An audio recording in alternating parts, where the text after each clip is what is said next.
Kamar Jalil is suing his former roommates, Katie Calderon and Amante Nepomuceno, for rent and the cost of 2 cats. Court come to order. All rise. Have a seat, everyone. Case 2170, Jalil versus Calderon Nepomuceno. Thank you. Oh, my goodness. Calderon. Hello. What's your first name? Amante. Amante? Yeah. Good. It's much easier than your last name for me to pronounce. Mr. Jalil, this roughly is what the case is about. You and Miss Calderon were in a relationship for a period of time. You decided to take an apartment. You were both on the lease. So far, correct? Correct. Your arrangement with Miss Calderon, which seems to be consistent in both your complaint and your answer, is that you had a much better paying job. She was going to provide the food and some other stuff for the house, and you were going to be covering the rent when you lived together, which you did. Correct. There came a time when Amante, who was a friend of yours, came to live with you. According to you, he was going to help out with the rent. Correct. He came, he lived with you, he helped out with the rent for maybe a period of time, and then he helped himself to your girlfriend. Correct.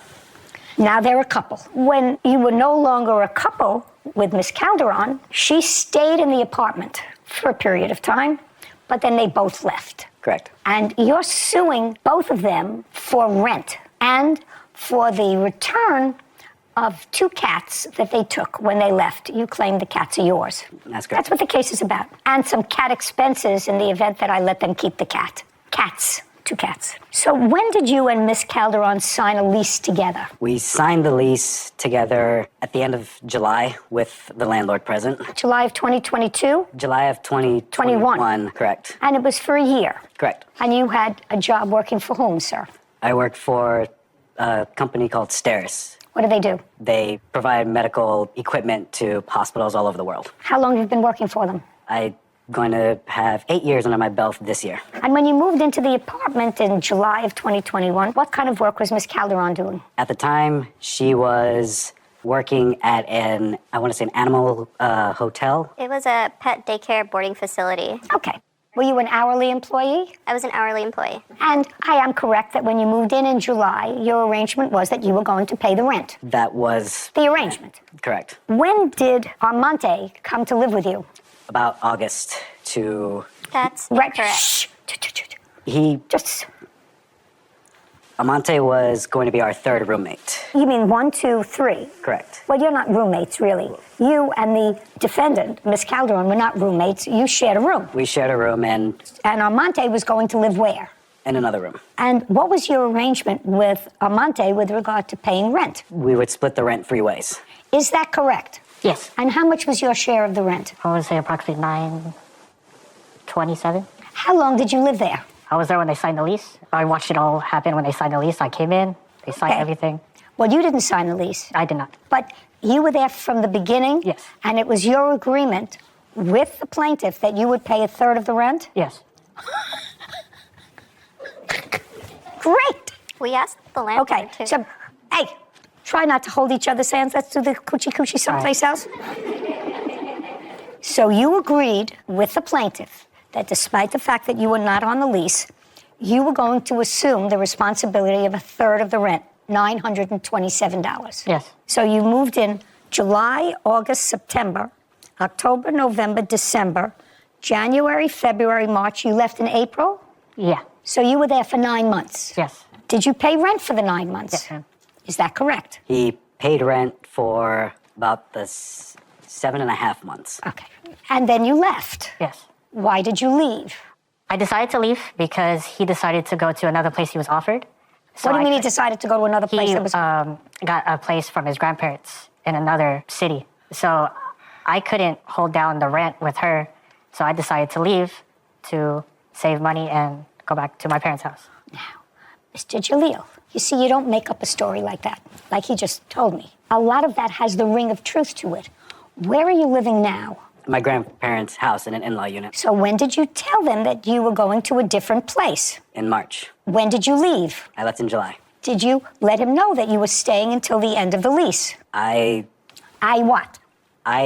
What? I discussed with them that I would be leaving, but I would stick around to help them find either a different location or even suggesting that we all went back to our respective families just to, call it. Mr. Jalil, this isn't working for you. I have to tell you something, sir. This case is not working for you at all. And it's only because Mr. Amante is very direct with me that you're suing them for $10,000.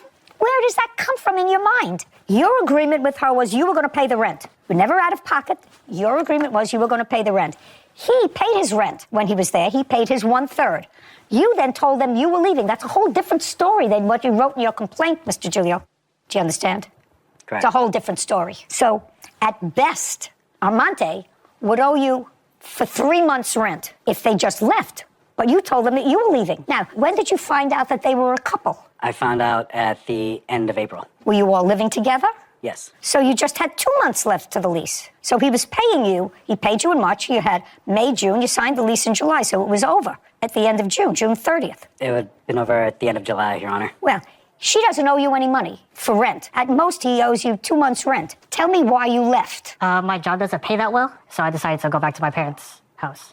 When you took this apartment, this expensive apartment, it was almost $3,000 a month rent, had you had a discussion with Armante about moving in with you before? Yes. Okay. Mr. Jalil, I'm reading your complaint because something wasn't registering right with me. You say you moved into the apartment together in August of 2021. Then you go through a whole bunch of stuff about a cat and then another adopted cat. You said in October we adopted a second cat. Around the same time, a third roommate moved in to shoulder some of the rent. Well, that's not true. He moved in right at the beginning. And that was... That was what? That was... A mistake. That was a mistake. Okay. But Armante acknowledges that he agreed right at the beginning. He volunteered the fact that he was there at the lease signing because it was agreed at the lease signing that he was going to pay a third of the rent. So, sir, you owe him rent as long as you show me that you've paid the rent. You moved out in July? Yes. And you paid your rent through July, or were you evicted? No, I paid my rent in July. Through July? Yes. Okay. 1854. Armante, you owe him $1,854. That's for 2 months' rent. Got it? Okay. I'm not subtracting anything because you stole his girlfriend. That's fair. What were you requesting when you filed your small claims case? Either the return of both cats or $5,000. That's not happening for you, Mr. Giulio. And later today, There were restrictions put on the space. No. You have to pay attention. Okay. Sir, because what I'm suggesting is really in your favor. Oh, okay, let me... Okay.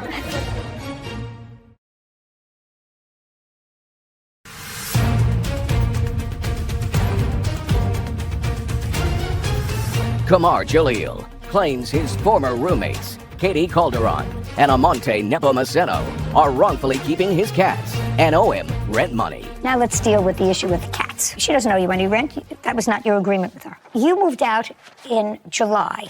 August, September, October, November, December. 5 months ago, she's had both cats, right? Correct. She says they're her cats. When did you first file a small claims case? September of 2022. What were you requesting when you filed your small claims case? Be careful. I was requesting either the return of both cats or $5,000, which was the accumulated expense of not just the cats, but also the expenses of our dogs as well. So any animal expenses for Okay. the time. That's not happening for you, Mr. Jalil. When the cats were either registered or went to the vet, whose name is on the sheet as owner? I believe it was Miss Calderon. Is that correct? That's correct. Then she owns the cats, and she's had them for the last 5 months. I suggest that you go and adopt 2 more if you want some more cats. Do you understand? Yes. You were living together as a couple. However, your friend Armante has to pay you for the couple of months' rent that he didn't because he says, not you, he volunteered that was your agreement from the very beginning. So he owes you $1,854. We're finished. Thank you very much. This court is adjourned.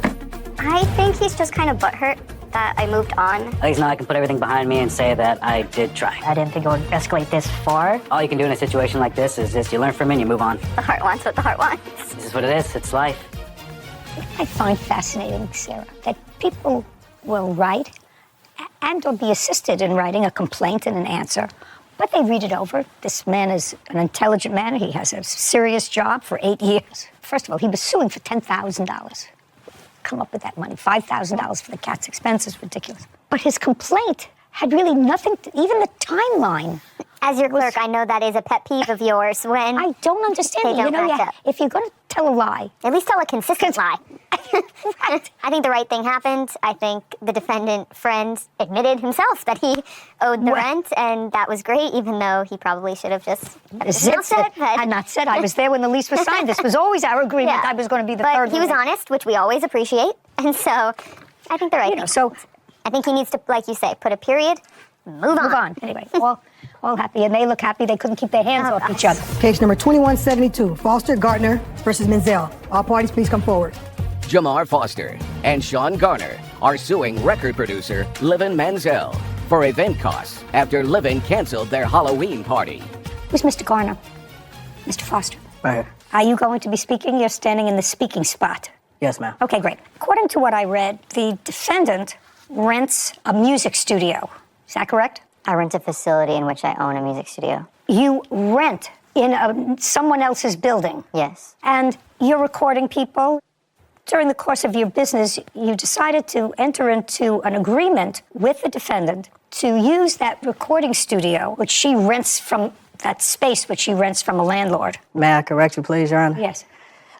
She actually is a facility that has multiple units in it. She runs a studio, and then there's other event space inside of that same facility. Okay, give me an idea of how large the space is. I believe we were quoted something like 5,800 square feet. And so you have a music studio, and around it is other open space. Yes. You decided to go into some sort of a business with her. You wanted to run events. Yes, ma'am. Social events, nothing to do with the music studio. Absolutely not. Is that correct? Yes. And according to you, you gave her $6,000, Yes, ma'am. sort of front money, to start using that space. Yes, ma'am. Subsequent to giving her the money, according to you, there were restrictions put on the space, on the number of people you could have, the kind of parties you could have, etc. No, absolutely. I apologize. Well, you have to pay attention, Okay. sir, because what I'm suggesting is really in your favor. Oh, okay. Let me. Okay. So, is really in your favor, so you have to think. Okay. Subsequent to giving her, that means after giving her the money, restrictions were put on the kinds of events and the number of people you could have in the space. Is that true or not true? That is absolutely true. No, that's not. I'll get to you in a second. Okay. And you want your $6,000 back. Yes, ma'am. In That's what addition it's to- about. The defendant does not deny that you gave her $6,000. And then I'm going to hear what her defense is. So I want you to tell me, when, for the first time, did you have a discussion with the defendant about going into this business venture where you would front the money and whatever events you would have there, you would reap the benefit, financial benefit from that? When did you have that discussion with her? Okay, so we met Livin at the end of August of 2022. We actually signed the agreement pretty fast. We signed the contract agreement on September 1st. May I see the agreement? Yes, ma'am. There was no agreement signed, so I don't know how it could be signed. She keeps arguing that. Just a yeah. second. Could you be quiet? Yes, ma'am.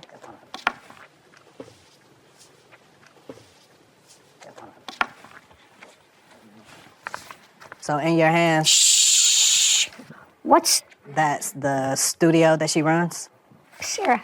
You have to sort of explain it because I don't see signatures. You know, I'm used to looking at contracts where people sign things, but I know you can sign things by DocuSign now.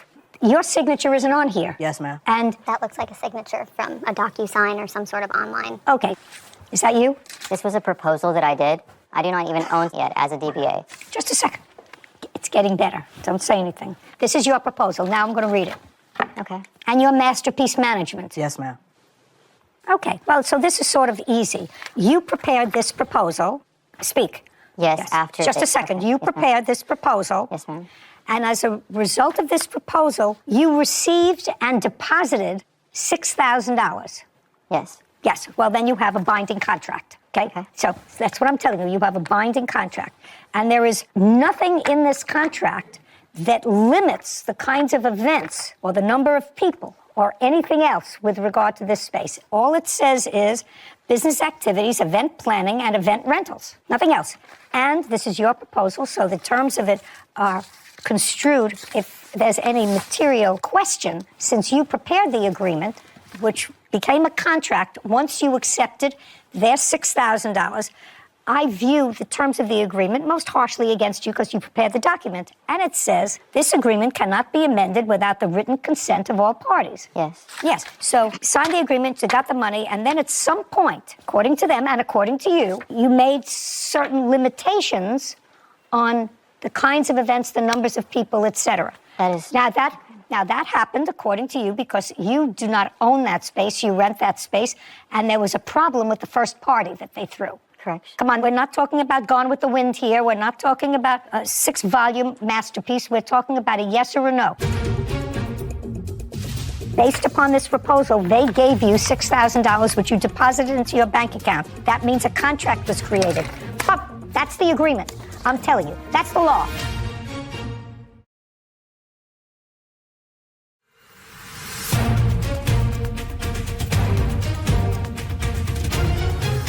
Jamar Foster and Sean Garner claim record producer Livin Manziel broke their agreement by canceling their event. Livin is countersuing for the costs of a recording session. Okay, there was a party that got out of hand. Yes, ma'am. Okay, and after that party that got out of hand, too many people or whatever it was, your landlord complained. Yes. Okay, and it was after that that you told your 2 partners that We are not partners. Yeah, according to this you are. We didn't finalize the agreement. This is a finalized agreement, madam. I just said to you, I want you to pay attention. This is your proposal. Based upon this proposal, they gave you $6,000, which you deposited into your bank account. That means a contract was created. That's the agreement. I'm telling you, that's the law. Okay. You prepared the proposal, you signed it, they said okay, and they fulfilled their part of the agreement by giving you $6,000, which you accepted. Got it? Got it? And you can't, according to the agreement that you prepared, modify this agreement any other way than a written contract signed by both parties. You can't change the rules. Did you know that this was rented space? We didn't have all of the details about the place. Well, see, next time you should know what you're dealing with, whether she's the owner or whether she's not the owner, whether she's a renter, whether she has the ability to rent out to sublease for events. I mean, all of these things. Before you give somebody $6,000, you should know that. Okay. And you had one event at the space? No, we actually didn't get an opportunity to throw any events at the space at all. The event that you were speaking of, she had partnered with another group of promoters and individuals to throw that party. So you didn't have anything to do with that? What was it, a Halloween party or something? It was a Halloween party. But that wasn't with you? No, that wasn't. Is that correct? He was a part of the event. Is that correct, that it was with other people? Yes, it was correct. It was with other people. They were just associated with the event. They worked at the event. And I don't care whether they worked at the event. You received money from other people for an event. Yes, ma'am. Well, let's be clear. And after that event, you imposed additional restrictions on the use of the space. No, hold on a second. They knew about the event. Hold on. They can't tell me what they knew. This is your contract. They called a fire marshal. My landlord contacted me that the neighbors were complaining. People were parking on their lawns 90 minutes into the party, but it was not their party. Somebody else paid you for it. The next party they wanted to throw involved minors, and I told them absolutely not. Yes, ma'am. I just made it clear what types of events would be approved. Well, you can't do that. I'm just telling you, you can't do that. Ma'am, I'm not allowed to throw events that have out drugs for children. You have to understand something. You can do whatever you want as long as you put it in a contract. You prepared the contract. This contract is silent as to any restrictions on the space for events. So you have to give them their $6,000 back because they didn't have an event. They got nothing of value for their $6,000. Correction. They were managing an artist whenever I met them that they were responsible for paying. So I'm countersuing them for $1,050. Just a second. Okay. $6,000 they get back. Okay. Easy? That's a contract case. Now, you have a counterclaim, and your counterclaim is for $1,000 because you say they owe you that for a rental that they did for an artist that they manage. I provided my services as a recording artist and a music producer for their artists. I provided them with 2 exclusive beats. Well, show me the contract with them. I have. Just show me the contract with them. There's no contract. Judgment for the plaintiff in the amount of $6,000. Counterclaim dismissed. We're done. Thank you very much. Court is adjourned. I was just trying to have a proposal, not a finalized agreement. Well, I appreciate us getting some type of justice out of the situation. They came in wanting to do multiple things, and I was excited for my small business. We tried as much as we could to help out and make sure that we increase the revenue streams inside of that business. They're actually going to be hosting hookahs with children at your event in your space. I'm not comfortable with that. To ever associate us with any type of drug use or abuse, especially involving children, that was just an inaccurate claim. I think it's better just to part ways. Move over to bigger and better things. I was going to tell you I had the invitation, per se, for the event for Halloween that they had put together. So they put a lot of time and effort into planning the party. It seemed very legitimate. There was notes about security. There was notes about no alcohol, food and drink will be provided. So I could tell that they had put in a lot of effort to hosting this event. And although it wasn't a malicious breach on the defendant's part, I understand she hosted a party that had nothing to do with the plaintiffs, that she got into a little bit of hot water. So to be cautious, she was letting them know, hey, I can't host these types of events with a lot of people. It makes the street too crowded, whatever the reason. However, I disagree with you because I would have given them the full $10,000 that they were asking because although not a malicious breach, and I understand her concern after having the incident with the previous party, but that's not their fault. You believe that the difference between the cost of one venue to another should be ascribed to them. It's interesting, but the $6,000 was to cover a lot of events. This is one event. So I see your point now that you meant put it that way. I just think if you were going to make them whole, they should receive their expectant damages as well, or whatever they relied on based on the contract. I accept your opinion. Sure. Is suing her client, Ronald Webster, for unpaid wages while working as a home aide. Court come to order. All rise. Have a seat, please. Hello, Judge. How are you, Kevin? Good. Case 2168, Gallen versus Webster. Thank you. You're welcome. Miss Gallen, you are a home health aide. Yes, ma'am. Did you go to any particular school or have any training to be a home health aide? Well, I went to CNA nursing school, so I'm CNA? What is certified nursing assistant. And you've been doing that for over a decade? Correct. Do you need any license in the state where you're from in order to be a CNA? CNA, yes. Caregiver, no. But you have a license from CNA? Yes, ma'am, and also have a license for a medical assistant. Now, there came a time when you answered some sort of an ad by Mr. Webster. Mr. Webster had a mother who was ill and needed some assistance in caring for her. Are you a working man, sir? Yes, Your Honor. What kind of work do you do? I'm a caterer and a DJ, and also a driver. Do you get any salary from any of those jobs? It ranges from job to job. Usually, how much? For DJing, a couple hundred. Couple of hundred for how many hours? It's basically by the job, the location, things of that nature. So it can vary. Caterer. Catering, we're building a family business, so basically getting started with it. Probably made as much as $1,800 before for a catering event. So again, it was brand new prior to the pandemic. Okay, and what's your steadiest source of income? Driving as of now. How much do you make approximately an hour driving? Now, probably $22 with the subtractions. For $22 an hour? Yes. Is that with or without your tips? That's with tips. Did you always live with your mother? I lived with her for quite some time. Say within the last 10 years. Within the last 10 years, I moved out 3.5 years ago. Due to illness, I was staying with her, so I was not really able to work.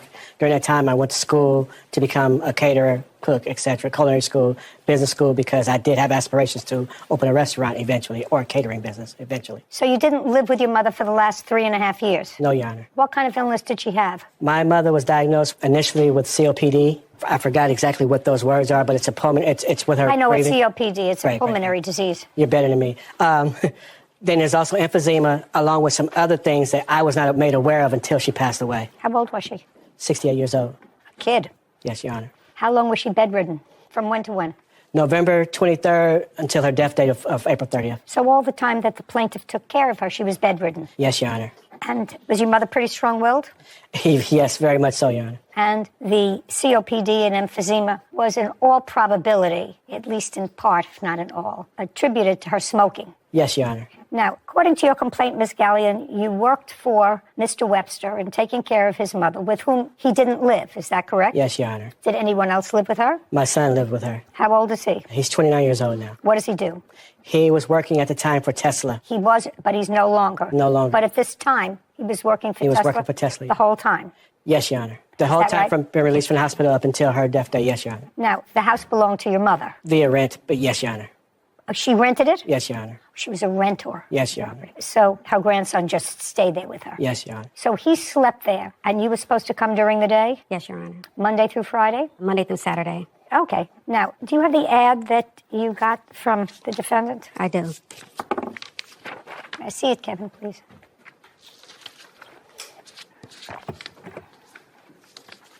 Thank you. I also have the messages, Your Honor, from that ad. Let me just read this.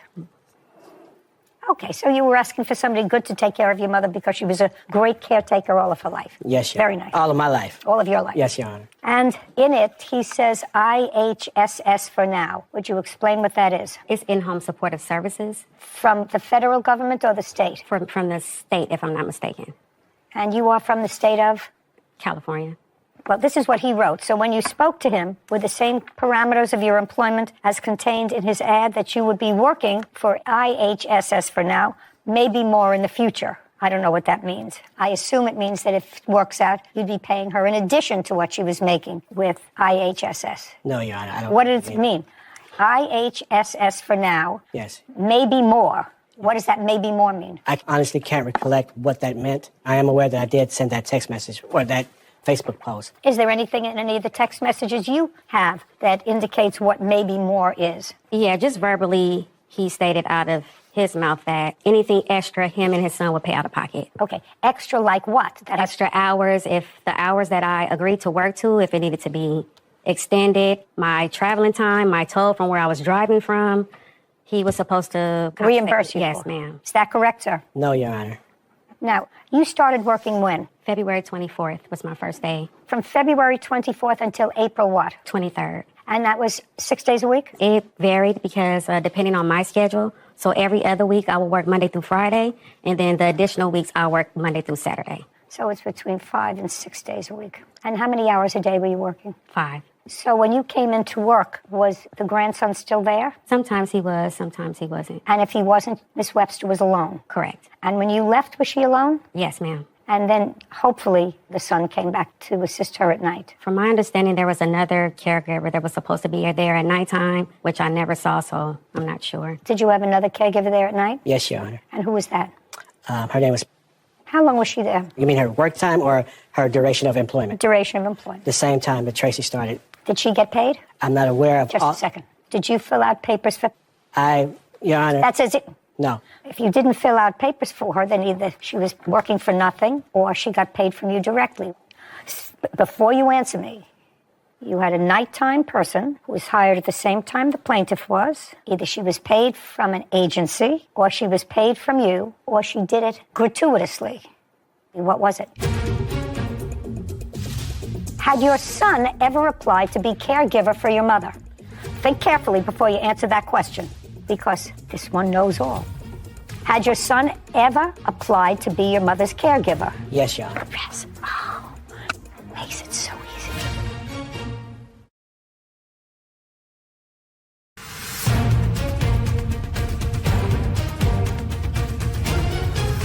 Tracy Gallen claims her clients, Ronald Webster, owes for unpaid wages. Now, the agency, was she paid from an agency?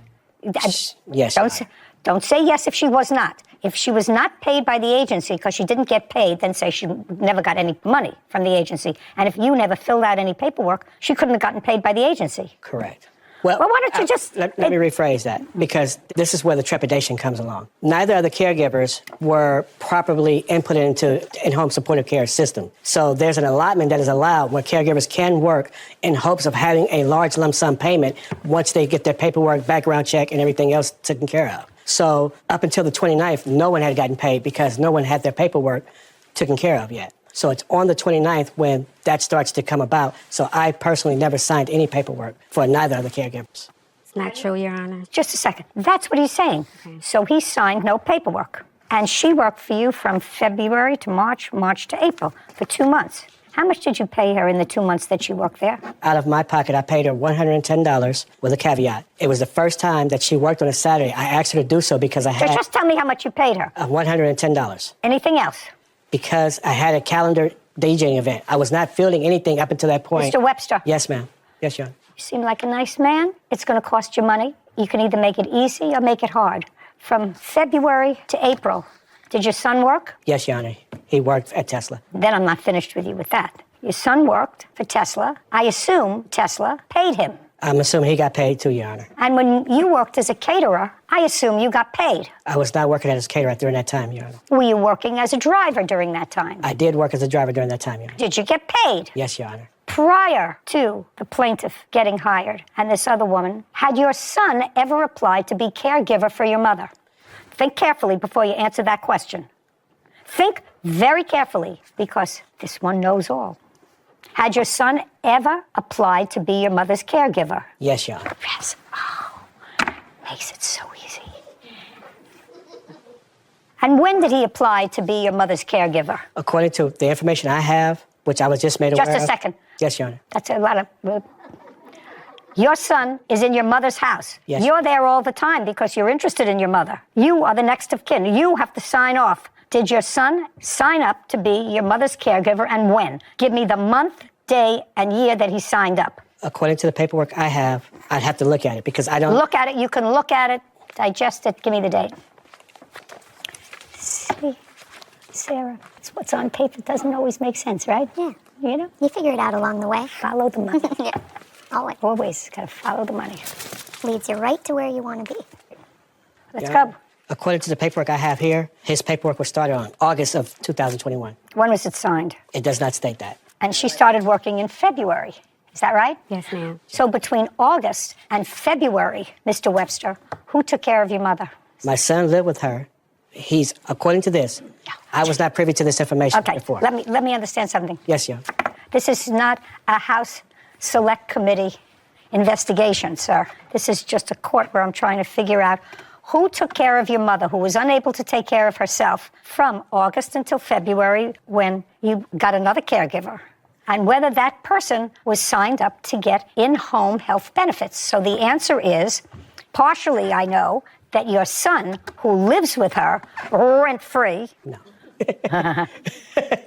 I'm sorry, not with my mother, not rent-free. Lives with her. Yes. Maybe not, then maybe Kevin and I are paying the rent. You never can tell. I don't know how much, and I can't ask you how much money your son made between August and February, but maybe she got a little too difficult for him to deal with, because if this, in stages of being sick that way, you require a lot more help than you want your grandson to take care of. And so you needed somebody else. Now, I've just about, Mr. Webster, reached the end of creating the picture in this case, but the plaintiff was there, and so far you've given her $100 in 2 months. You got paid during that time period. Your son, who worked for Tesla, got paid during that time period. You can bet your bottom booty that I got paid during that period because I worked. Nobody said to me, well, you didn't get your form in right there. We're not paying you. Well, you're not paying me. You can find me today getting my pedicure. She stayed, even though she didn't get paid. Now, if she didn't work for you, could you or your son have gone out to do their other work? Or would you have left your mother alone? What would you have done? Possibly made other arrangements, Your Honor. Possibly. You mean get another sucker to work for free? You think that she should work for free? You think that she should work for free? No, Your Honor, but I don't think she should smoke cigarettes with my mother. Listen, you have a counterclaim. Your counterclaim is stupid. Okay. Your counterclaim is stupid. You just told me before your mother is the kind of woman that would do exactly what she wants to do. And what you think yourself, since you're not there and off doing your thing, somebody who's terminally ill, not getting better. You knew that, right? I did know that. You did know that. And if your mother chose an easier way to go than the one you selected for her, that would have been her prerogative. That's also a fair statement. Yes, Your Honor. Okay, so you didn't like the caring that she did for your mother, but actually her leaving had to do with your not paying her. You didn't fire her. Okay, let's put it this way. Did you fire her? No, Your Honor, because I did not have the power to do so. You did not fire her. No, Your Honor. That's not true, Your Honor. Who is Ron Webster? I am Ron Webster. You hired her. No, Your Honor. Well, this is you. Need a good caregiver for my mom. Need. That means I need. Yes, Your Honor. Okay. Now, let's go to one other place. Okay, and then I'll let you talk. Right now, it doesn't seem to be that you're losing, right? Yes, Your Honor. In March, Miss Gowan, where's my money? You know, I'm taking care of your mom. There's no money. What does he say? He kept blaming it on IHS. He needed to talk to them, and IHS just kept responding to me and was just like, he's crazy.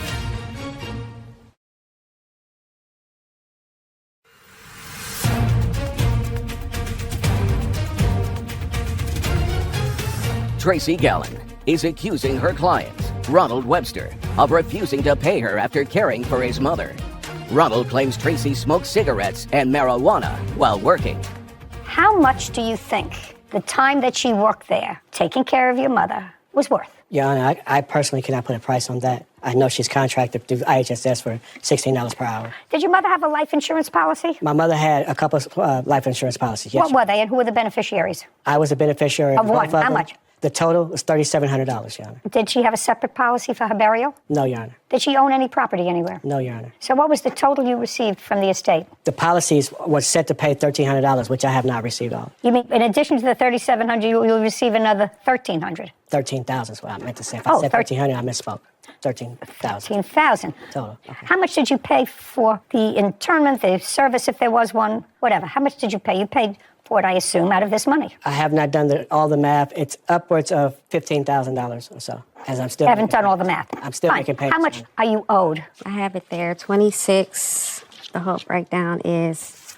And that's, The amount was $29.12 minus the that's- $300. You say he gave you $300, not $140. Correct. Okay. He cashed at me $300. My question is that at $16 an hour? Yes, ma'am. Which is what you would have made. Correct. Do you have any other evidence to support the fact that he was helping you or that he agreed that this money was due and owed to you? I have the email here where he was asking me to send a total of hours what he owed me. Yeah, I see that, Kevin, please.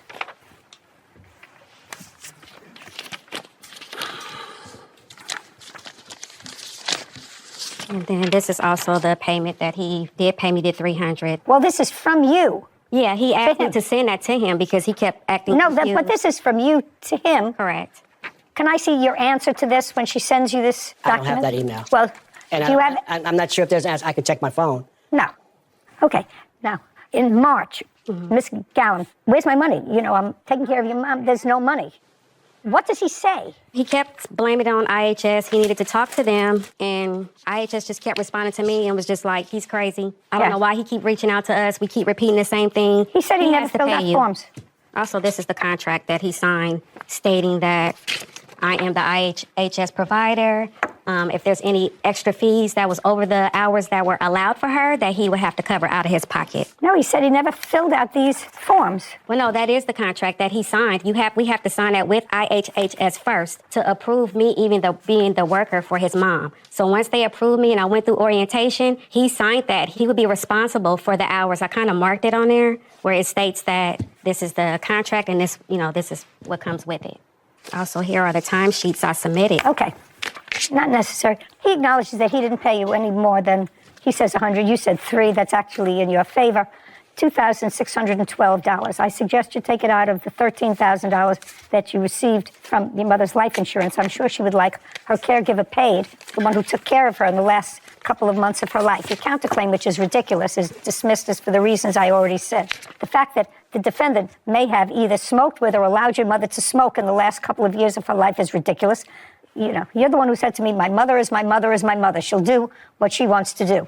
And that's something like that. Yeah. Yes, Your Honor. You're done. So's your counterclaim. $2,600. This court is adjourned. You know, my mom's death. I've been doing everything I can to make sure that she was taken care of. And, it's unfortunate. I'm really happy with the decision today. I was glad that she was able to see through all the lies and everything. The plaintiff would give her the cigarettes to stash for her so she would not ever indulge herself smoking cigarettes. Yes, I would go and get her the cigarettes because that was her last thing that she wanted, so. At best, while taking care of my mom, she did a pretty good job with that. I've never denied that. I've also wanted her to get paid. Just blamed it on IHHS and just there was no really reason for him not to pay me at all. I've been ready to put it behind me. This has been a nightmare since my mom's death and right before that. So I'm certainly glad to get it behind me. I really did give her the best care that I could, She was happy. She was very happy, so I'm okay with everything. Cases like this are sad, but it really shines the light on the whole sector that is elder law. And there's so many federal and state programs to make the elderly and vulnerable feel more comfortable, to be able to stay in their home, to be able to pick their own provider. But unfortunately, because of all the overlap and lack of oversight, there's a lot of fraud that takes place with the most vulnerable population. And like you were just talking about, your mother is the one that you rely on for a majority of your younger years, to keep you alive, bathe you, feed you. And towards the end, it's just unfortunate that they don't receive the same care as we do in the beginning. Yeah, that's not being watched as carefully by the people that they cared for. Yeah, but the plaintiff here surprised me. I mean, working 2 months, 5 days a week. And she stuck with the job. For no money and no real end in sight for when she was going to be paid. I respect her for that. She obviously cares about her business and about her craft as being a healthcare worker, so I appreciate that, but it shouldn't fall on kind-hearted people like that to take care of our elderly. Maybe. Not sure. I think that not everybody is fortunate enough to have children. Yeah. If you have children that fit into that mold. And I think that it's wonderful that the state, for those people that don't have loving families to support them if they're sick or elderly, for the state to provide a mechanism for those people to get from their bed to a bathroom, to another room, to a meal, perhaps. I think it's wonderful. I think that this country, Sarah, can't do everything. Yeah. And I know that we discussed a moment ago, not bringing in another case, but to me, when you don't give money to somebody who did work in the betterance of society, and you send stimulus money to prisoners who were there because they did something wrong, and you send $1.2 billion in stimulus money to people who are serving life terms in prison, to me, doesn't make sense. But perhaps somebody else straighten me out. Atkins is suing vehicle owner Kelly DePanger for damages and lost wages from a car accident. Court come to order. All rise. Have a seat, please. Hello, Judge. Case 2165, Atkins versus DePanger. Thank you very much. Welcome.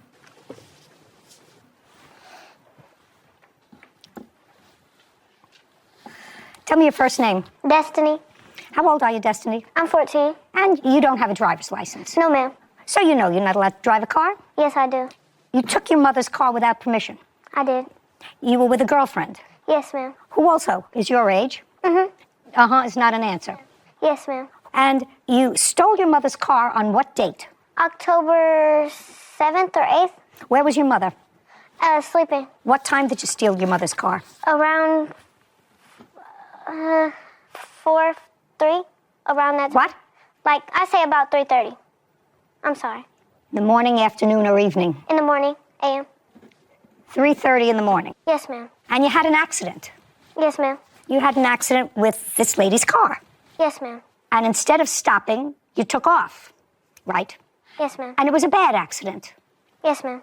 And was the damage to the side of your car? Was the damage to the side of your car? No, ma'am. Passenger side? No, ma'am. Don't play. Passenger side? No. Driver side? No. Where was the damage to your car? The front. Front. Okay. So now that I've got the clear picture, you stole your mother's car. You have no driver's license. Whatever insurance your mother had on the car would certainly not cover this accident because you're an unauthorized driver. You have no driver's license. Your mother certainly wasn't going to report you to the police for stealing her car. I don't think you did that, right? And the damage to your car was in the front. Front. You're going to tell me, but just so that I know. The damage to your car was on the side. Yes, ma'am. Of course. You see, cars don't slide together. Do you know what I mean? One car hits another. Mm-hmm. Do you understand? Uh-huh Yes. is not an answer. Yes, ma'am. Better. Okay, so now we're going to go to October 8th. Yes, Okay? Your Honor. You were on your way to work? Yes, ma'am. And, Miss Atkins, tell me what happened. I was going to work. It was 5:30 in the morning. I was going up Franklin Road. I got to Brookville Road. You were driving straight. Yes, I'm going up Franklin Road. Mm-hmm. I get to a light at Brookville Road. I make a stop because the light is red. I'm sitting at the red light. The light changes green. I proceed to go through the light at the green light. The defendant is coming the opposite way from me. She's not in the turning lane. She's in the regular straight lane. So I see her coming at a rapid speed. But I'm thinking she's going straight, so I proceed to go through the light. By the time I get mid-light, I don't know what happened, but she decides to turn. And when she turns right into me, and hits me. Okay. And then what happened? And then I hear her and her friends are hollering. Her friend is hollering, "Run, Destiny, we have to go. Run, Destiny, we have to go." I'm still trying to get myself together, and I'm looking, and all I could do was grab my phone and dial 911 to call the police. And by that time, they were gone. And by that time, they were gone. Miss Atkins, how did you find her? We talked to the insurance company. No, wait a second. Okay. How did you find her? They took off. Oh, they took off. They took off. Her car was still at the accident. So they ran and left the car. Yes, ma'am. Oh. So my husband came. I had called my husband as well. He came to the accident scene. He took pictures of the cars and the plates, and we contacted our insurance. Our insurance gave us the name, and I went on Facebook, and I looked her up, and I seen Destiny, who I had seen run from the accident. and we found out she was hiring for a job. So inboxed her, found out where she worked, and we went to her job. You mean her mother? Her mother. Her mother. My daughter inboxed you and asked you what... Don't speak Okay, to her. I'm sorry. Don't speak to her. Okay. What? Listen to me. Whatever you say is no good. Just understand that. Your daughter stole your car. She's 14 years old. She could have killed people. She could have killed people. There's no excuse for that. There's no excuse for her stealing your car. Has she ever done it before? No. But she did. Yes, ma'am. Okay. And she did, and she had an accident because she didn't have a driver's license. She lacked state permission to be behind the wheel of a car. Let's go. Did you know your daughter had been in an accident? Of course you did, because she left the car there, right? Yes. So you knew she had been in an accident? Yes. Did you contact the police? No. Why not?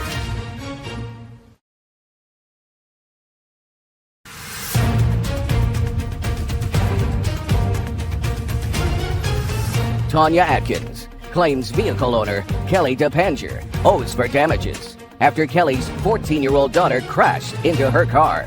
So she didn't have a driver's license. She lacked state permission to be behind the wheel of a car. But she You're still harassed me, though. What? At my job. She harassed me at my job. Just a second. Did she contact you first? As far as... Just as anything, contact, No. email. So I don't know you're who gonna her tell daughter me- was. You're going to, what? I didn't know who her daughter was trying to contact me on Facebook. I don't. Did you know your daughter had been in an accident? Let's go. Did you know your daughter had been in an accident? Of course you did, because she left the car there, right? Yes. So you knew she had been in an accident? Yes. Right? Did you contact the police? No. Why not?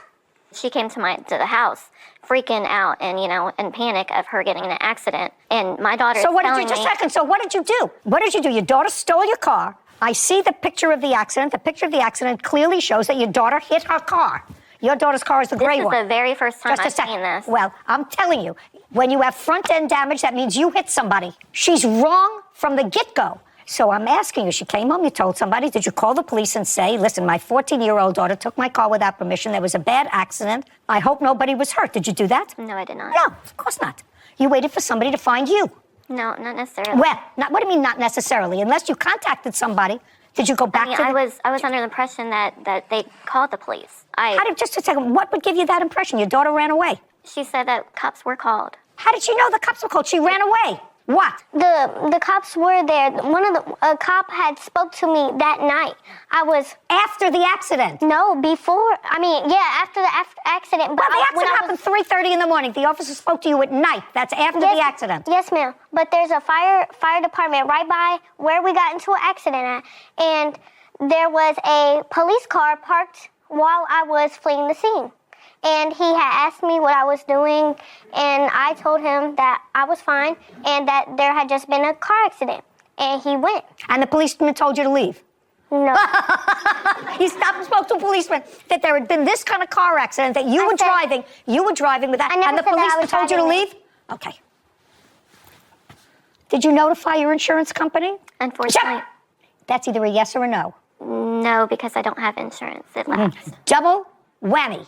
It So your daughter follows in her mother's foot. This is the example that you're setting. She's driving your car without a license, and you have a car that has no insurance. That's a great lesson.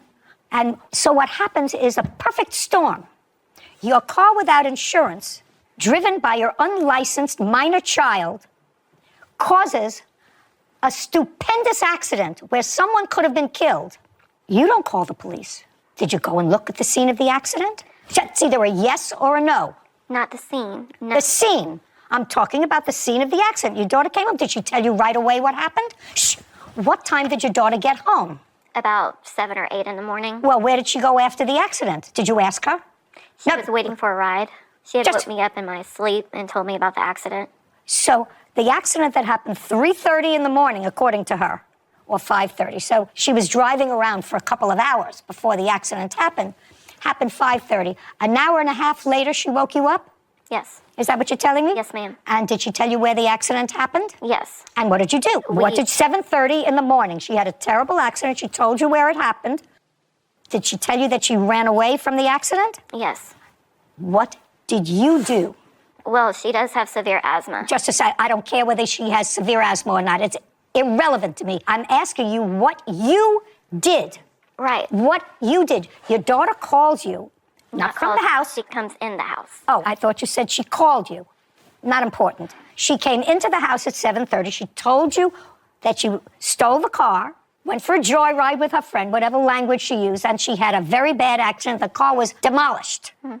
Yes, ma'am. What did you do? 7:30 in the morning. I want to know what you did. 7:30, 8 o'clock, 8:30, 9 o'clock. What did you do? She wakes me up. I'm freaking out. She's freaking out. I don't Her care asthma- freaking. I don't care freaking out. It's did you not do? relevant. Don't speak to your mother. I'm asking your mother a question. What did you do? As soon as she told me that, I was freaking out about it, and I went into mommy mode because she was outside in hours, waiting for a ride. So, and she was having asthma problems. She was in a panic. So I immediately, I was trying to figure out what's going on, but I also wanted to make sure that my daughter was okay. Oh, that takes a half hour. So I That went takes a half to her hour. What did you room, do at 8 o'clock? And I gave her a breathing treatment. But after you gave her the breathing treatment, that's 8 o'clock. Now it's 8:15. As we're giving her a treatment, we are looking through the phone, internet and looking to see what tow companies, what place would have our car.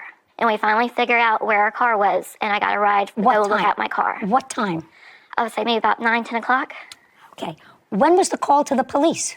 Now you took care of your daughter. You gave her a breathing treatment. You looked through the internet. When did you call the police? Your daughter was involved in a hit and run. I was under the assumption that the police were called. Who told you that? That the police was at the scene. Just a second. Who told you that? She ran away. Well, I do know that the car got sent to a police, impound, towing company. You didn't know that until you looked it up. Right. I'm asking you when you called the police. So The answer is you did not. No, I did not. Okay. Now, so I don't have to go look any further. No insurance, no driver's license, fled the scene, her fault. How dare you have a car on the road without insurance, and how dare you place other people at risk by getting behind the wheel of a car when you're 14 years old and have no business doing that.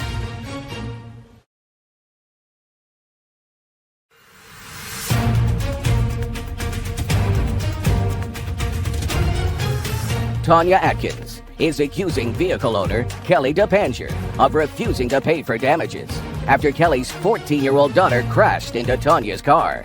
So now you have insurance. Yes, ma'am. And there was a note on the car. Yes, ma'am. The car is totaled. It looks like it's a total car to me. Yes, ma'am. How much was left on the note for the car? $35,000. Was left on the note? Yes, ma'am. Okay, I'll take a look at those papers in a second. And what was the check from insurance? They paid $30,000. Can I see, please? I don't have my glasses, and they're in my purse. I'm sorry. Maybe your husband can help you. Yes, ma'am. Thank you.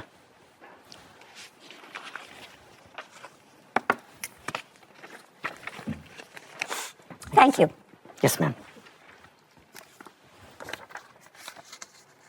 So, am I correct that they paid you $35,749? Is that what they paid you? That's what they paid the dealership. Yes, ma'am. $35,749. And the amount financed was $39,800? That is correct. And you hadn't made any payments? Yes, ma'am. We've made payments.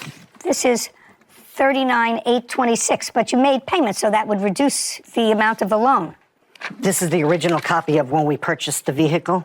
And then I have a list of the payments that we made right here. What I want to know is you're suing for the difference between what was paid Yes, ma'am. to the loan company and what you still owed that you had to make good on, correct? Correct. How much money did you have to make good on to the loan company? It's not $5,000. No. How much money did you have to pay the loan company to clear the debt? What we had was called a gap insurance. So you had gap. Yes, ma'am. So all you had was a deductible. So all you had to pay was if you had gap. Which was a $500 deductible. Just a second. Sorry. That's all. That's what I want to know. You had gap insurance, so the gap covered whatever The gap didn't cover the complete loss of the vehicle because they said we didn't have uninsured motorists, so we had to come out of pocket. So now I want you to show me Yes, ma'am. what your out of pocket was.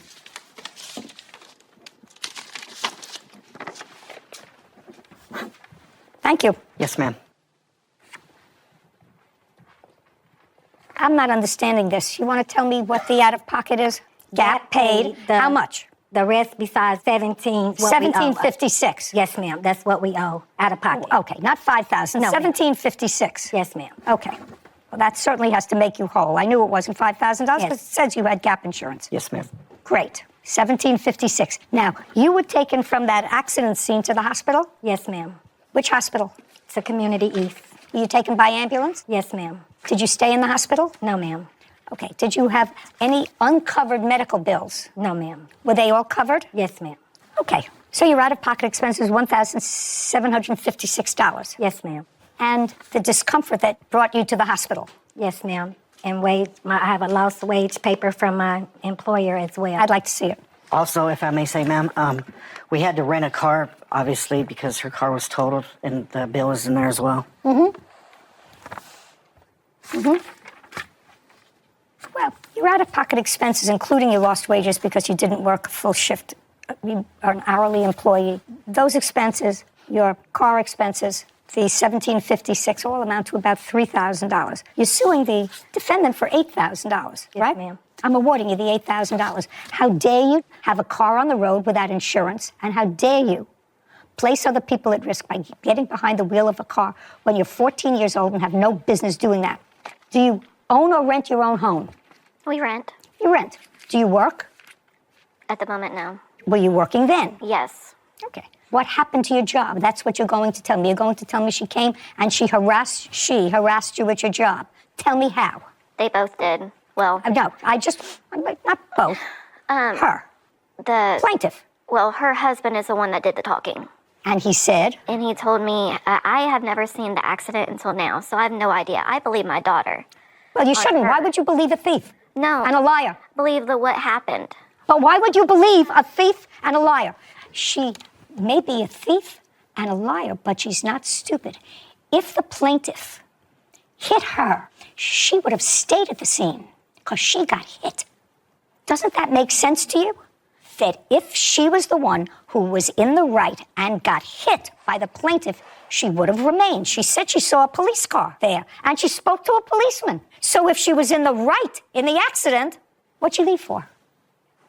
Okay, you don't know. Judgment for the plaintiff, $8,000. We're done. This court is adjourned.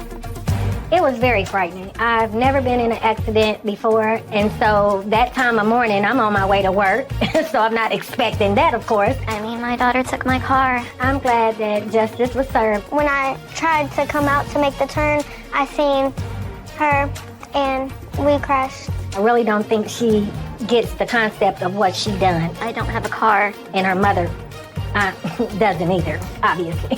Single mom without a car. I think she was trying to get out of paying the money. I mean, I immediately went into, mommy mode because of her asthma issues. And I think she also was only concerned about her daughter, which is another big issue to me, too. But I was frantic. I didn't know what to do. You didn't never once mention, well, I wanted to check and see if the plaintiff was okay. I mean, my daughter could have been way worse. I'm just happy she's still here with me. Make sure you watch your kids. I've been a single parent as well. I raised 3 kids, and I've not had to deal with this situation. Don't lay your keys around. I will never understand parents like the defendant who cover for their children who have done outrageous things. If I came home and told my father and my mother that I stole their car, was 14, driving a car, and fled the scene of any type of accident, I would need a breathing treatment after they were done with me.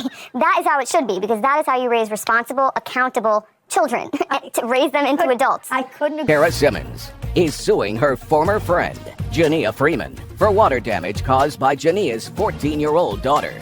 Court come to order. All rise. Have a seat, please. Hello, Judge. Hello. Case 2180, Simmons versus Freeman. Thank you. You're welcome.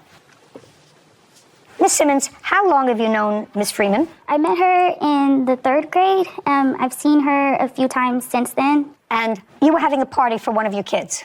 Yes, my oldest son, How old is he? 12. And it was a house party. And was she invited? She was invited. I invited everybody from my Facebook, my family, and my friends. How many people did you have? There was about 10 kids that came. And one of those children was the defendant's daughter, who was 14? At the time, yes. Is that you? Yes. Stand up next to your mother. Tell me your first name. Miai. And did you come with one child or more, Miss Freeman? 2. Your daughter and who else? My 11-year-old son. And at some point in the party, the kids went outside. Yeah, so it was inside of a party room, and they were on the 2nd floor, and they were able to go play at the equipment that's on the 2nd floor. Do you have photographs of the equipment? I do on my phone, but I have a picture of where her daughter was playing at. Let me see what you have.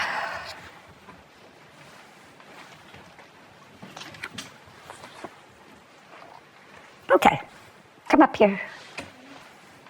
Is this where you were playing? Yeah. On the grassy area? More like, so it was three of us. We were all sitting right here, and I just so happened to be like more inside of the plant.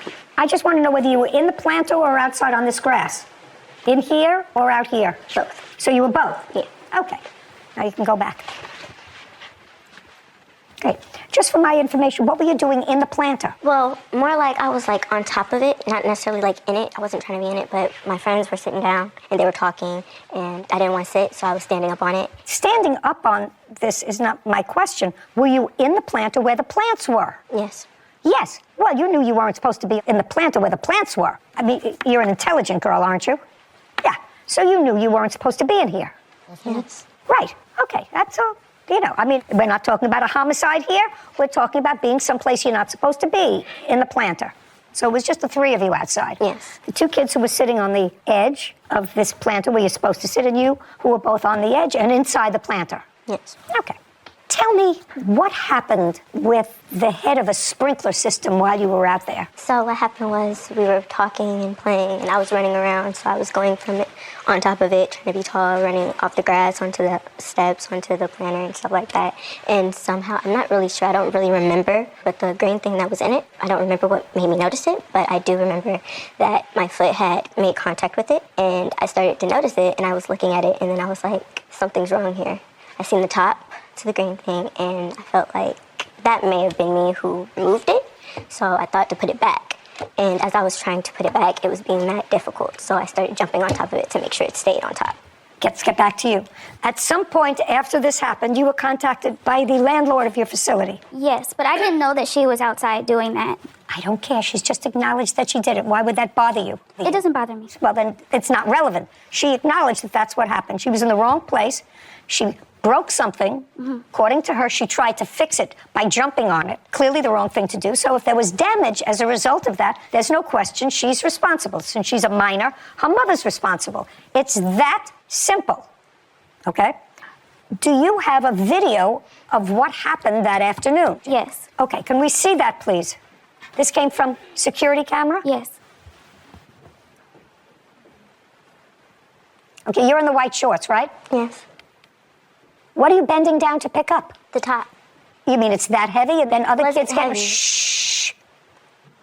Okay, I got it. Well, you understand, Miss Freeman, if Miss Simmons can establish that something that your daughter did, which she did on purpose, knowing she wasn't supposed to be there, you're responsible for whatever damage she did as a result of, that's probably a sprinkler head. Do you understand that? Yes, ma'am. Okay, because you say in your answer that you left for a period of time and she didn't properly supervise your daughter. Yes, ma'am. Well, that's not true because your daughter's 14 years old. She's old enough to be outside unsupervised. There were younger children out there who knew enough not to jump around in the planter.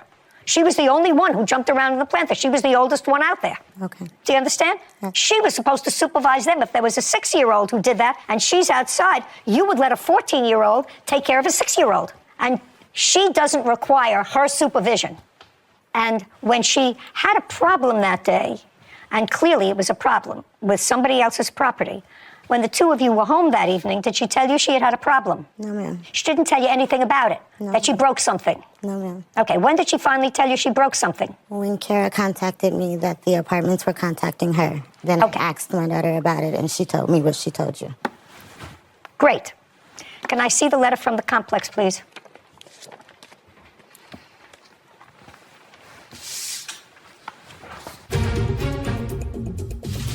Do you know how many children she has? She has 3 children. So she's dispossessed from her apartment. That's 4 people who are homeless. She's going to lose this housing unless she pays the damage that your daughter caused. That doesn't seem reasonable for her to lose her housing, does it? And later today, There's no question in my mind that you left this mess because she was quadrupling your rent. But you were annoyed?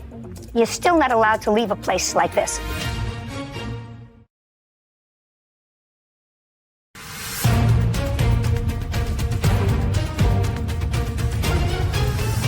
Kara Simmons claims her former friend, Jania Freeman, owes for water damage caused by Jania's 14-year-old daughter. So what this says is that they looked at this video because they tried to determine what caused the leak in a commercial business operating in the building. The leak caused substantial damage, $9,927 to be exact as a result, because this was a water pipe and it was broken. Okay, and it tells her that unless they get this $9,927, she's going to lose her housing, right? Yes. Your fault. What can I tell you? Don't let your mother ask. I'm asking you, what's the issue? You caused the damage. Whether you accidentally hit that pipe initially, you knew you shouldn't have been there. And it's clear that whatever you were doing, you were jumping with full force with both feet on that pipe. That's clear. You tried to pick it up. You leaned over at least twice to try to pick it up and then put it down and then stomped on it. Clearly, you weren't supposed to be there. The landlord is holding her responsible because under the terms of her lease, she's responsible for any damage caused by not only a member of her household, but an invited guest. Do you understand? Yes. Okay. So sometimes if you're acting stupid, nothing happens. Sometimes if you're acting stupid, a lot of things happen. Do you know how many children she has? She has 3 children. They all live at home? They all were there, yes. Yeah. So if she's dispossessed from her apartment, that's 4 people who are homeless. She's going to lose this housing unless she pays the damage that your daughter caused. That doesn't seem reasonable for her to lose her housing, does it? No, no. Judgment for the plaintiff in the amount of $10,000. We're finished. Thank you very much. This court is adjourned. The truth is that you don't host the party and you don't watch the children that are on your property. They're teenagers. They're old enough to be outside alone. All of those children were in the planter at some point, but it's fine. There were no other children in the planter. I would think that there should have been something for like flood, fire, or earthquake damage in place, so I don't know. But she should take responsibility for her daughter. That's not my responsibility. Relatively simple. You know, I think that there is an age, Sarah, where even under these circumstances, a child can be out unsupervised. Certainly, the defendant's defense in her answer said that her daughter was out unsupervised because she left the party for something for a short period of time. Well, there's no issue that a 14-year-old Doesn't need to be constantly supervised. You usually use a 14-year-old to supervise other young children. I do think it was an accident. I think that she knew she probably wasn't supposed to be in the planter, but once we saw the video, it was playful. They were playing a ball from up high, down low. I understood the situation after we saw it. You also understood that the stomping full force as a 14-year-old could do some real damage, especially inside a planter that's supposed to be a delicate, untouched area. Yeah. So I understood. I think the defendants were in a tough position. They knew it was their fault. I appreciated that they took responsibility. Well, the daughter did. The daughter did. I'm not so sure about the mother. I think the mother saw the big price tag attached to the responsibility and maybe tried to backtrack a little. But yeah, I mean, accidents happen, but there are big consequences for... She learned that lesson, this young woman today. I hope that they did. Case 2185, Francis versus Morris. All parties, please step forward. Danielle and Michael Francis are suing their former tenant, Anthony Morris, for property damage and loss of income. Miss Francis? Yes, ma'am. Who is this? It's my husband. Well, this has to do with the ownership of a home. Do you both own the home, or just did you inherit the home? It doesn't have to do with ownership of the home. It's a case about property damage. I understand that. Yes, ma'am. But somebody owns the home. Who owns the home is the question.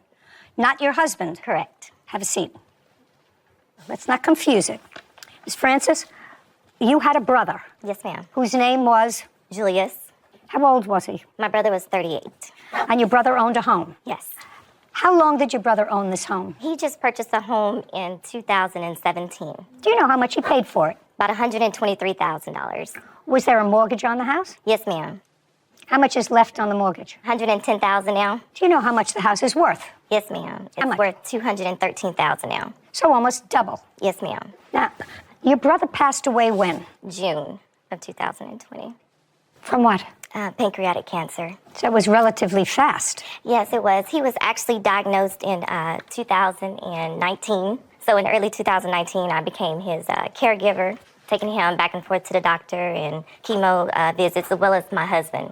Okay. Now, Mr. Morris, Yes, ma'am. you had been a roommate of Julius. That is correct. For how long? I moved into the house on October 19th, 2019. And you paid rent? Yes, ma'am.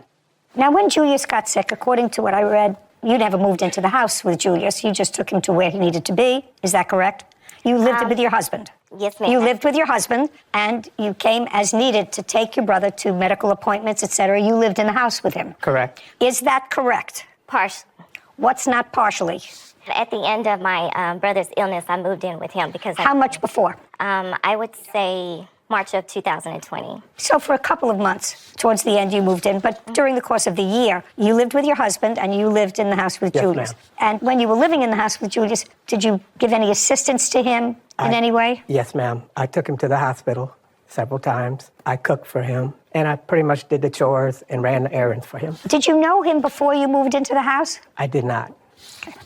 After Julius passed away, you inherited the house. Yes, ma'am. Did he have a will? Yes, ma'am. And the will specifically gave you the house? Yes, ma'am. And you and the defendant determined that he would remain a tenant in June of 2020. Is that correct? That's correct. Yes, ma'am. There came a time when you moved out, Mr. Morris. Yes, that's correct. And what month and year did you move out? June 1st, I believe, 2022. Correct. And what was the reason that you moved out? I moved out because the rent had went up for a second time. What was it when you were living with Julius? $650. And then when Miss Francis inherited the house, did she modify the rent? She did. In what month? I'm not specifically, I can't answer that question. What did she raise the rent to? Approximately $1,200. Was that the first increase? That was correct. How long did that increase stay in place? That had to be for a year. That was the term of that lease. And what happened after the year? She raised the rent again. To what? Well, that's when I didn't accept that lease. What did she ask? $1,575. She wanted $1,575. Yes, ma'am. And you determined that that was too much I rent did. for you? I did. So you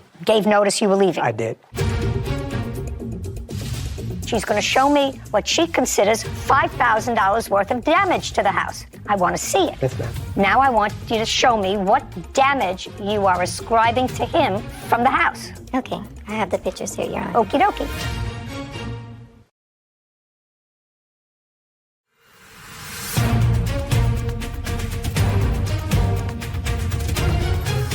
Danielle and Michael Francis claim their former tenant, Anthony Morris, damaged their property while renting from them.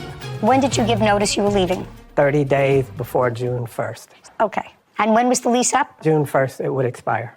Now, after your brother passed away and you inherited the house, did you maintain the same rent that he was paying to your brother? No, ma'am. Okay, so when did you raise his rent and to what amount? I raised the rent in November Okay. of 2021. To what? To $14.95. That was the first time you raised his rent? Yes, ma'am. Okay. And you knew what his rent was when he was living with your brother? Correct. And how much was his rent when he was living with your brother? It was $625. So, in effect, you increased his rent a little over 200%. Yes, ma'am, Your Honor. And can I explain the reason to that? No, it's irrelevant what the reason was. Okay. He was paying rent of $625. You raised it to $1,500.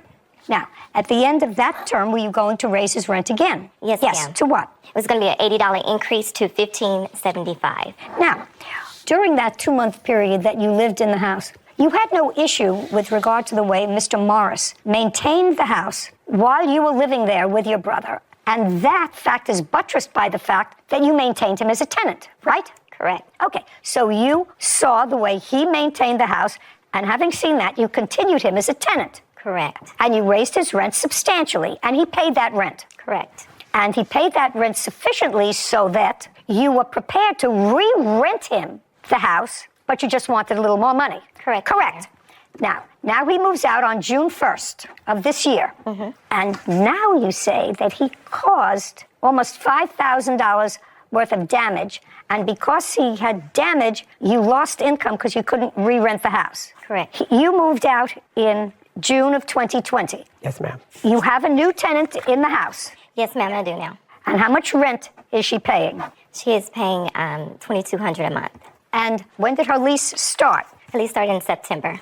So your premises was not rented for 2 months. Correct. And when it was rented, from the 2-year period of time between your brother's death and your re-renting the house, the rent went from $625 to $2,200. Yes, ma'am. Doesn't sound like you're losing any money.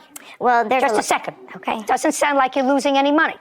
So I'm not interested in the loss of income that you had. You had no loss of income. Anybody who lives in a house can't rent from June 1st House has to be painted, normal wear and tear. You may have to redo carpeting. That's the normal wear and tear. Had to be done because that's what you do when you want to get $2,200 rent from somebody for a house. You have to paint it up. You have to freshen it up. You have to do all of those things. So what I want to see from you are photographs of what, other than cleaning out the house, which Mr. Morris acknowledges for whatever reason there was stuff left in the house. Correct, sir? Yes, ma'am. That belonged to you. Yes, ma'am.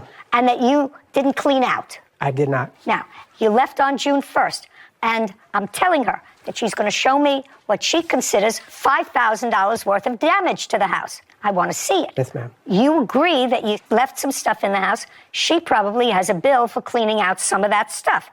That she's entitled to. Now I want you to show me what damage you are ascribing to him from the house. Okay, I have the pictures here, Your Honor. Okie dokie.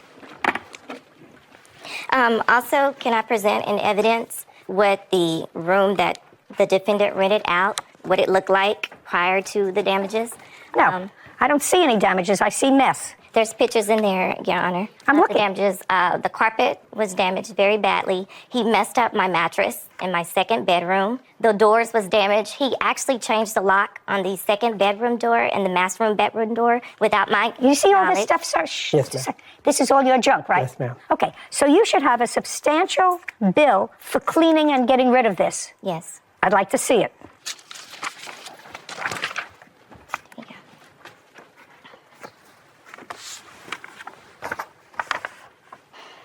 So you paid $760 to clean out the house. Yes, ma'am. Make it move in clean.